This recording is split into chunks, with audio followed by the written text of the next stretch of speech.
Ladies and gentlemen, this is a story that came out January 24th, 2019. Washington Post.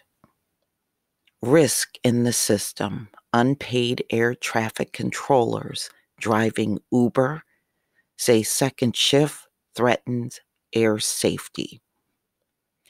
So these are the people that work for the government and they direct traffic for all of the airplanes.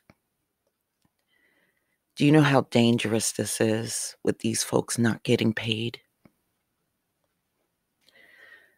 Unpaid air traffic controllers are waiting tables and driving for Uber in the time left over from their 10-hour shifts, tracking the position and speed of aircraft to prevent collisions. Boy, you really don't think about these things when this government shutdown is going on. I mean, what do you do if these folks decide they had enough and they're not going to show up for work anymore? These are the federal employees who each day see the safety of millions of airborne passengers, and they are nearing a breaking point amid the longest government shutdown in history, according to the head of the National Air Traffic Controllers Association, Paul Rinaldi, whose union is suing the Trump administration for freezing the earnings of members who are preparing to miss a second paycheck on Friday. This is adding risk into the system, Rinaldi said in an interview with the Washington Post. I don't know when a system get to that critical mass, but when you take away equipment that help us see that a plane is on at the appropriate runway, that risk in the that's a risk in the system. And he's right. Wow.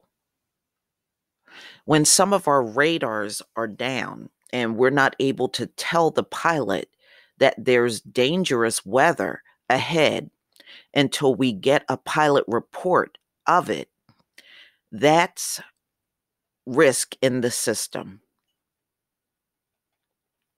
In a blustery statement issued on Wednesday, Rinaldi joined the leaders of unions representing pilots and flight attendants in expressing growing concern for the safety and security of our members, our airlines, and the traveling public due to the government shutdown. And you know what? People are flying in this country every single day. And we already talked about the TSA agents that are not getting paid. You don't even think about the air traffic controllers that are not even getting paid. See, these folks are going to eventually get frustrated and not show up. And there's actually an agency that has done that. And I'm going to bring that to you later. The demand to reopen the government underlined the enormous strain that the nation's aviation system was under. The partial shutdown entered its 33rd day. On Sunday, 1 in 10 Transportation Security Administration agents did not show up to work, bringing checkpoints to a standstill. Yeah, they said the long lines are getting worse at the airports around the country because these TSA agents are constantly calling out they're not getting paid. And believe me, others are going to join. It's not going to just be them. There's going to be many other people joining. The union leaders, who together represent 130,000 aviation professionals, said they cannot even calculate the level of risk currently at play, nor predict the point at which the entire system will break. It is unprecedented, claim the statement by Rinaldi, as well as by Airline Pilots Association President Joe DePete and Association of Flight Attendants, CWA President Sarah Nelson. They called it unconscionable that their members were being required to work without pay and in an air safety environment that is deteriorating by the day. I tell you what, y'all, no defense. I mean, not unless it was an absolute emergency situation, I wouldn't be flying. I know in many cases, you got to fly for your job, on business. And to me, this is like doctors on vacation and you go to the doctor and you're seeing some intern instead. No, it's dangerous. It was possible, the statement acknowledged, that safety reporting data used to identify and implement corrective actions in order to reduce risk and prevent accidents was not being fully combed over because of reduced resources. While air traffic controllers are committed to maintaining a safe, efficient flow of planes, Rinaldi told the Post, the shutdown has stripped away crucial safeguards.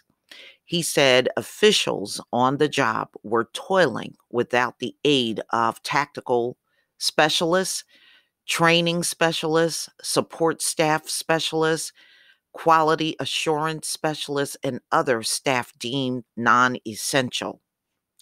This is a stressful work environment, Rinaldi said.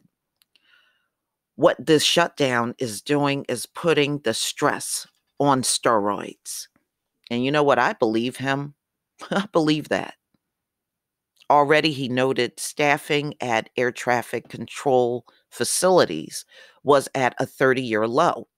Under pressure, new hires were beginning to resign, he said, and those eligible to retire, currently 20% of aviation workforce, were inclined to cut their losses and leave the profession.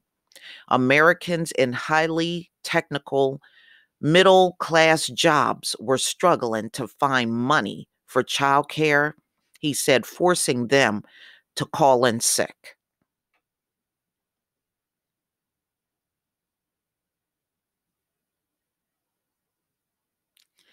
The lengths to which federal employees are going to support themselves have not gone unnoticed on Capitol Hill, where congressional Democrats have laid blame for the shutdown on the shoulders of President Trump. Rep. Mike Levin labeled it insane that the air traffic controllers would have to moonlight as an Uber driver. So you can see his tweet right there, January 21st, 2019. Meanwhile, Lara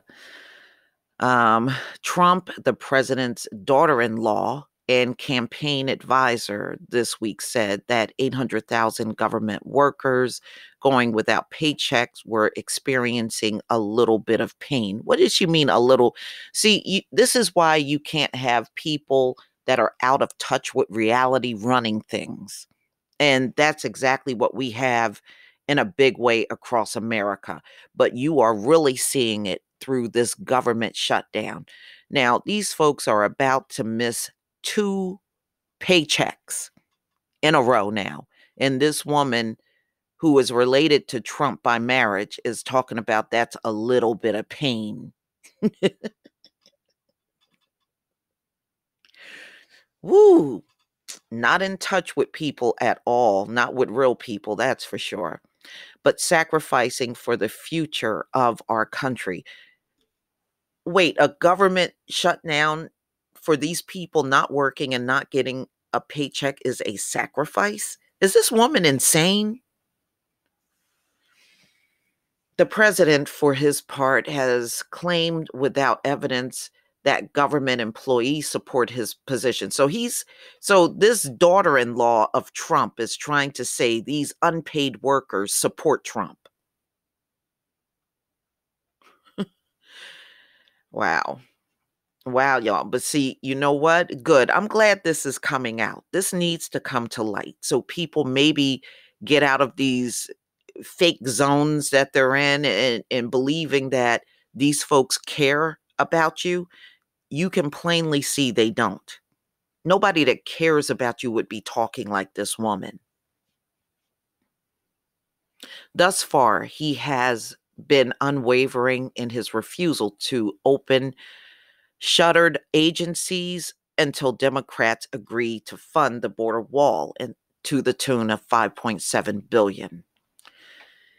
It was unclear if his capitalization to the demand of the House Speaker Nancy Pelosi that he delayed his State of the Union address until after the shutdown would shift his stance. The two sides appear no closer to an agreement, even as Senate leaders schedule a set of votes for Thursday, which they said will fail. A flurry of legislative activity that promised mainly to expose their deep differences. With the nation's leaders deadlocked, evidence mound of the toll of the shutdown affecting core government services and federal institutions, while also reaching beyond the public sector. I tell you what, ladies and gentlemen, I hope this is a wake up call for these federal employees that thought they were secure in jobs. You can see no job in America is secure. None. You remember? I remember people took federal jobs, and I knew people that took some. And the one thing they loved about the federal job was the security. I guess we don't, let's just put it this way. We won't be hearing that anymore. We won't be hearing it anymore. Last week, the State Department was forced to cancel an international summit on border security because of the shutdown over border security. The FBI Agents Association has warned the funding uncertainties have compromised counterterrorism operations. So, ladies and gentlemen, there you have it. Now you run the risk of plane accidents increasing because you are not paying these employees. And I'm telling you, the more paychecks they miss in this whole government shutdown, the more likely they will show up for work. And I know we talk about the TSA agents not showing up, but a lot of these correction officers are not showing up for work either without pay. And this is why yesterday, I believe it was yesterday, I did an article, or it was the day before. I did an article on how they're using medical personnel and maintenance workers that clean up as correction officers because they're understaffed and they only got a set amount of people coming to work with no pay. And the bottom line is it ain't working. It's putting those people at risk of getting harmed or even killed. So as this thing rolls along, it is just getting worse. But if you don't have to travel anywhere by plane, I wouldn't do so during this government shutdown unless it just couldn't be avoided. But please tell me what you think, ladies and gentlemen. Please leave your comment and subscribe. Don't forget to hit on the notification bell, and I'll see you on the next video. Peace, family.